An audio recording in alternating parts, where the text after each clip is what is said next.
Hello guys, in this tutorial we're going to be showing you how to transfer Toncoin from Tonkeeper to OKX.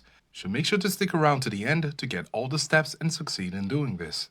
The first thing to do is to get our Toncoin crypto address from OKX in order to use it when we're in Tonkeeper. So we're going to open our OKX and we're going to click on deposit crypto over here. We're going to also select the asset. So we're going to search for Toncoin. And here we have Ton, and that's Toncoin. So we're going to select it. Then we're going to select the deposit network, which is going to be Ton. It mentions that a comment is required. So we're going to say OK. And here is the comment here.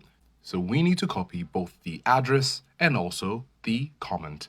So we're going to copy the address first and go over to Tonkeeper. Now here in Tonkeeper, we're going to click on send over here. And then we're going to paste the address. And then we're going to have to go back to OKX to get the comment. So we're going to copy the comment, go back to Tonkeeper, and paste the comment. And then we're going to click on continue. Here we're going to state the amount of Ton we would like to send from Tonkeeper to OKX.